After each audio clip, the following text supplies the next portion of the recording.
Hello everyone and welcome to today's edition of the Cheat Meal presented by Deep Fried Draft. My name is Brian Bosarge. The main event is here. Week 1 of college football. We got a little taste last weekend, but we're getting that main course this week, and a lot of games to get to. Later in the video, we're gonna review the 4 games I watched last week. We're gonna preview the 15 games I currently have on the docket for this week. But first, we've got a lot of news to get to concerning college football and some 5 NFL trades in the last week. So we're going to get to those as teams are kind of trying to pare their roster down, getting rid of guys, getting what they can, so things. So let's dive right into the news. We'll start with college football.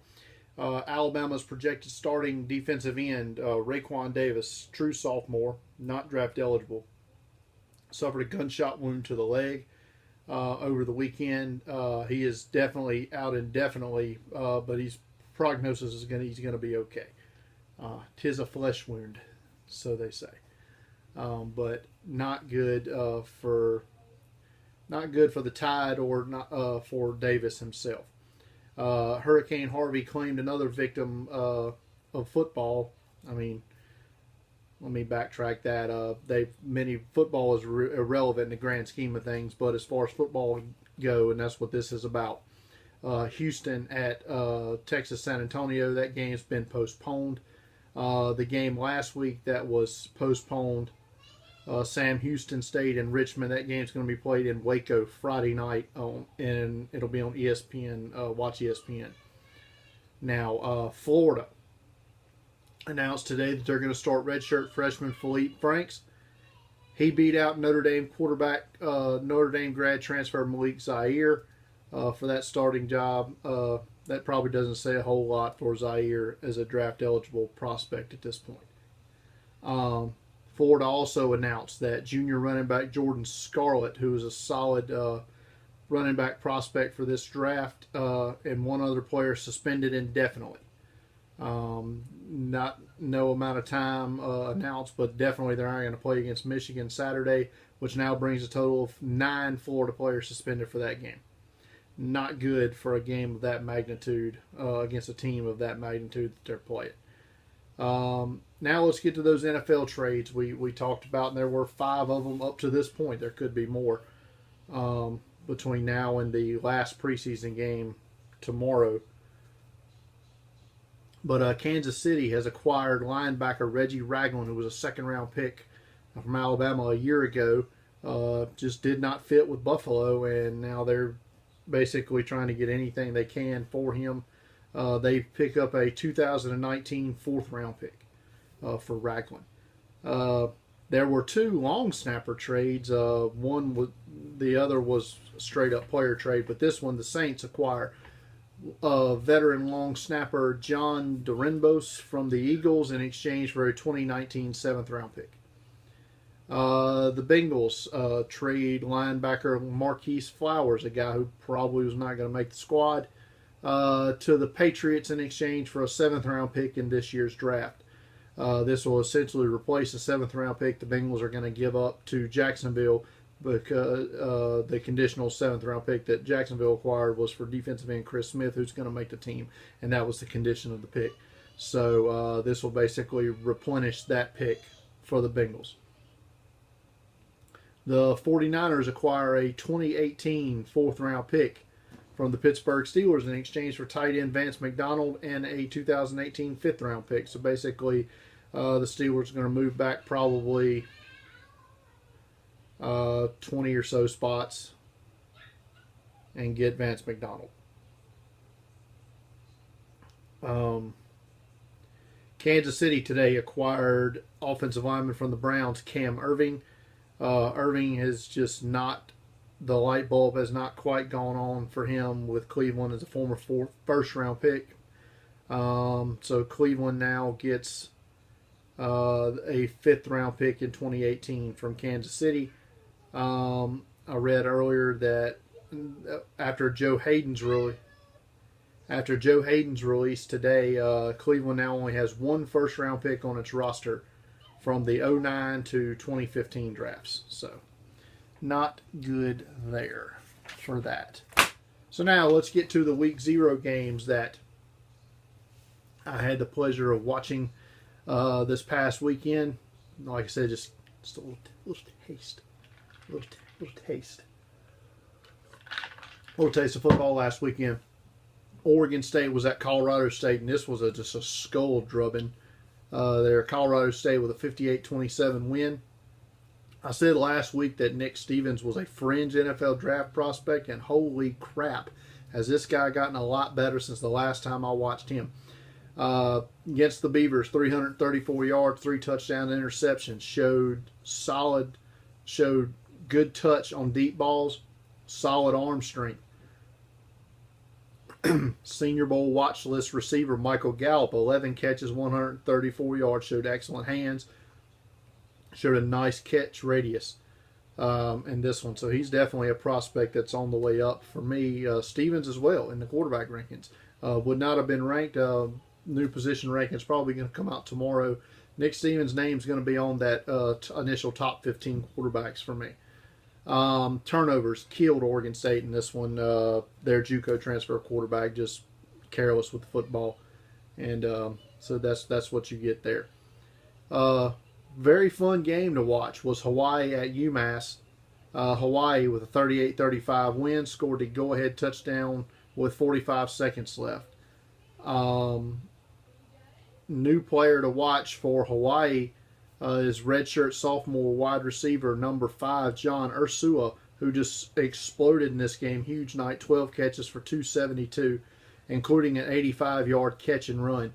Ursua is only 5'10", 165, so probably needs to put on a little more weight, but he shows a little shiftiness, good hands, something to work with. Definitely, I wouldn't think he's going to be anywhere in the conversation in 2018, but 2019, 2020, Ursua might be a guy. Guy I did tell you about from Hawaii is tight end Matuzala Unga. He had 3 catches for 30 yards, including that go-ahead touchdown. His blocking leaves something to be desired, but as far as a receiver goes, he's the real deal. For UMass, tight end Adam Brenneman, he came as advertised, 9 catches for 179 yards. Brenneman's not an overly athletic player, but he's very reliable and will get you the yards after catch you need. South Florida, San Jose State, the Bulls behind early in this one, down 16, nothing but come back and win 42-22. Quentin Flowers, 282-yard total offense, 3 touchdowns. I was a little impressed by the ground that was able to cover by South Florida linebacker Augie Sanchez. He's not a wow player by any stretch of the imagination, but he's always around the football, and that's a good quality to have. Right now, I wouldn't consider him much more than a reserve linebacker, special teams prospect, but Sanchez did a good job in this one. A new player to watch for San Jose State is junior tight end number 89, Josh Oliver, 6'5", 253. Really impressive frame, 5 catches, 51 yards. Definitely a name to file away. He's a guy I'll probably check back in on later this season. From the FCS ranks, we saw Chattanooga and Jacksonville State. This ended up being a 27-13 win for Jacksonville State. Rock Thomas for the Gamecocks, 190 yards of offense, 1 touchdown. That includes a 76-yard run. Thomas, who just had a lot of turnovers at Auburn, got in the doghouse, ends up, transferring down. But excellent burst, vision, footwork, solid fundamentals as a receiver. Definitely a guy who can play at the next level. Jacksonville State edge rusher Darius Jackson is tremendous. Just a tremendous player. I'd never seen this guy play up to this point, but he's got good bend. He's relentless, beats double teams, just wreaked havoc all day. Stock up for Darius Jackson. Now, let's preview the massive lot of games we're going to watch this week. 15 of them starting Thursday night, tomorrow night, August 31st. We're going to start it at 5 p.m. on CBS Sports Network with Florida International at UCF. For Florida International, I've been beating the drum for this guy for 3 years while he was at NC State. Pharaoh McKeever. I feel like he has the athleticism to play at the next level. I thought he could play at defensive end or as a 34 outside linebacker. Moved to tight end, showed athleticism there, but just for some reason, could be it injuries or what, could not get ahead on the depth chart with the Wolfpack.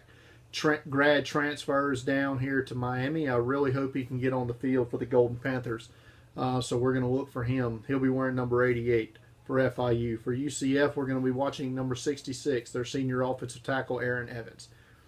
ESPN's doing a mega cast that they usually only do for the national championship game, but they're doing that for Ohio State at Indiana in Bloomington tomorrow night at 7 p.m.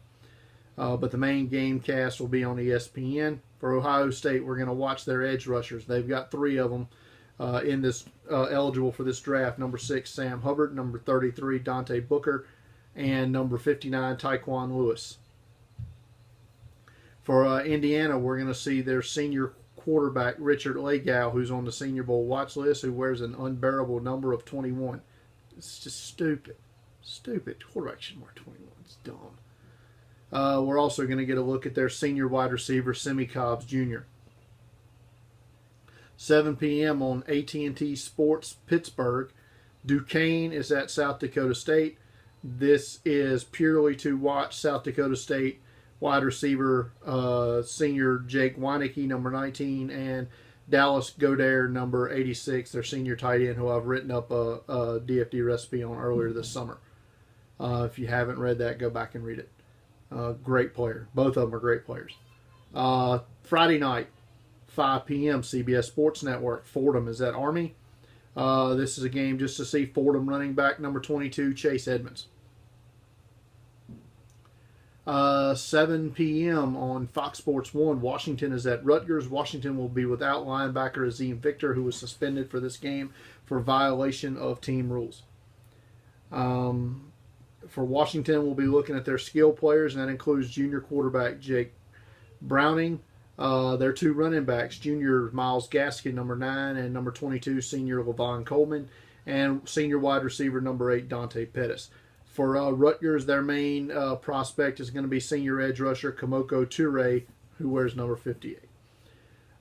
Saturday morning, we'll start it out for the long day that day, 11 a.m. on ABC, Akron at Penn State.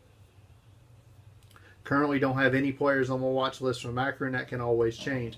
For Penn State, their offense, I know it well. I know Jasicki, I know Barkley, I know what McSorley and their 2 receivers can do. I want to get a look at their DBs, including senior corner Christian Campbell and senior safety Marcus Allen, who wear 1 and 2, respectively. 11 a.m. on Big Ten Network, Wyoming at Iowa. I want to get a look at Iowa junior edge rusher number 40, Parker Hess. But this is mainly to see junior quarterback for Wyoming, Josh Allen. His last game against a Big Ten school, Nebraska, was freaking awful. So I want to see how he plays against the Hawkeyes. 2 p.m. on ESPN in Charlotte. It will be NC State against South Carolina. For NC State, their front 4 of senior edge rusher number 9, Bradley Chubb, junior defensive lineman number 45, Rosario, number 98, senior defensive lineman B.J. Hill, and senior number 27, Josh Jones, defensive lineman. Their front 4 is one of the best in college football, if not the best in college football. South Carolina's offensive line, it was not great last year, so we have to see improvement from them. New offensive line coach this year, Zach Bailey, number 78. Junior offensive tackle. He's going to move from guard to right tackle. And Malik Young is going to move from right tackle to left tackle. Junior, both are okay prospects for the NFL draft.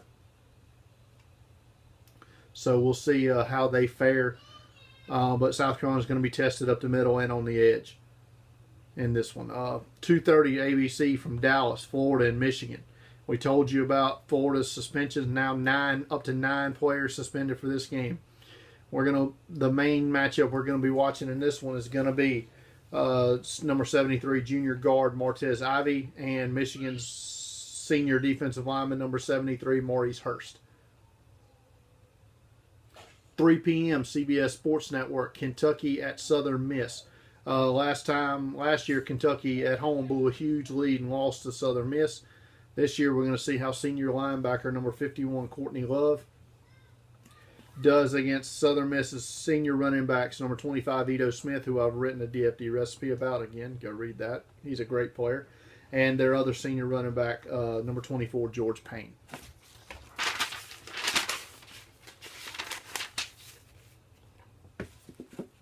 7 p.m. on ABC is the game that everybody wants to watch, everybody needs to watch, and you should watch. If you're just a fan of football, if you're a fan of the draft, doesn't matter, watch this game. From the new Mercedes-Benz Stadium in Atlanta. It's number 1 Alabama against number 3 Florida State. Every position group for both teams has NFL talent. Quarterbacks, running backs, receivers, tight, every position on the field. There's an NFL caliber player for both teams. For Alabama, sophomore quarterback Jalen Hurts, not draft eligible. He's got a new offensive coordinator, new offense. How's he going to fare? Florida State secondary, one of the best in the country. My top 2 players in my initial top 100, which is only 32 right now, but my initial top 100 players, the top 2 players on it are Florida State defensive backs. Derwin James, safety. Tavares McFadden, corner. I think they're the 2 best players available right now, barring a quarterback, wowing me. But I think those are the 2 best players available for next year's draft. So we're going to see how Alabama can test their secondary with their new offense. Alabama's going to be able to run the ball, I believe, but we'll see. 7 p.m. Big Ten Network, Arkansas State at Nebraska. I want to see a couple of defensive players for Arkansas State. Number 11, edge rusher Javon Rollin-Jones. And number 25, senior defensive lineman D-liner. What a name. Great name. He's Alabama transfer. For Nebraska, I want to see Tulane transfer. Senior quarterback number 12, Tanner Lee. And I want to check out senior offensive tackle number 77, David Knievel. He's a Canadian. See how he does. Another game affected by Hurricane Harvey is BYU and Houston. They were supposed to play, BYU and LSU. They were supposed to play this game in Houston, but it's now moved to the Mercedes-Benz Superdome in New Orleans. That game's 8:30 p.m. on ESPN. For BYU, we're going to check out number 4 senior linebacker Fred Warner. For LSU, they may be without junior running back Darius Geis, who I've written up another write-up I did earlier this summer. He may not play. Definitely no junior edge rusher Arden Key is not going to play. So we'll see how LSU handles that. Their quarterback, Danny Etling, I'm sorry. He's nothing as a quarterback to me. And as long as he's their quarterback, I cannot see LSU attaining the level of success they should have. September 3rd, that's going to be Sunday, 6:30 p.m. on Fox. Texas A&M at UCLA. Texas A&M has 3 interior defensive linemen that are including 2 juniors, number 88, Kingsley Kiki, and number 5, Dalen Mack, and senior number 92, Zakoven Henderson, who I think can play. So those guys will be in. Josh Rosen, another DFD write-up. It's his first game back since shoulder surgery, potential top 10 pick. A lot of talk about NFL teams are passing on his medicals. A lot of teams don't like his attitude. I like him. I think he's a great player. So we'll see. 6:30 p.m. on ABC from FedEx. That was FedEx Field and where the Redskins play. In Landover, Maryland. Virginia Tech and West Virginia. Virginia Tech, it's DBs all the time for this school. I mean, they're constantly putting defensive backs in the league. This year probably going to be no different with senior corner number 31, Brandon Faison. Senior corner safety defensive back, junior number 36, Adonis Alexander, huge 6'3" player, and senior corner number 3, Greg Showman. For West Virginia, they're finally going to get to see what Florida transfer quarterback Will Grier can do in their offense. He'll make his first start. Also like junior wide receiver David Sills, who came to West Virginia as a quarterback, moved to wide receiver, showed some success, and went down to JUCO to try to become a quarterback again. Ends up back at West Virginia because he knows his best way to get to the league now is going to be as a receiver because dude can play. He's got skills that will translate. And also Kevin White's younger brother, Karan White, number 2, he's a senior wide receiver for West Virginia. We're going to check him out. So, let's breathe. That was a lot of talking. So we got all those games to check out this week. I may end up watching one or two more. We'll see. But so a lot coming up. Cut down day is teams have to cut down, I believe, by Saturday from 90 to 53. They took out the 90 to 75 cut. So now it's just every team lopping off 37. Is that right? 37 players. Every team's lopping off 37 players off their roster at one time. So it's going to be freaking chaos on cut down day. And it always happens on the first opening week of college football. So you're trying to keep up with the cuts. You're trying to keep up with the games. It's just friggin' madness. But I love it. I wouldn't have it any other way.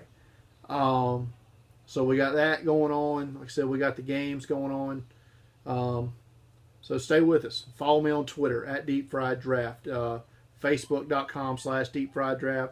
I promise I keep saying it. Bumpers FM in the app, download in the App Store. We're going to have some podcasts on there too. I'm toying with the idea of doing my weekly review on the podcast and doing my weekly preview here on the cheat meal. So we'll see. We'll toy with that, see where it goes. But yeah, subscribe to this channel on YouTube so you can be notified whenever these words of wisdom come to you. So until then, everybody, hey, tomorrow night, let's enjoy these games. Let's get at it. And, everybody affected by Hurricane Harvey, if it's anybody watching this, keep your head up, and it's going to get better.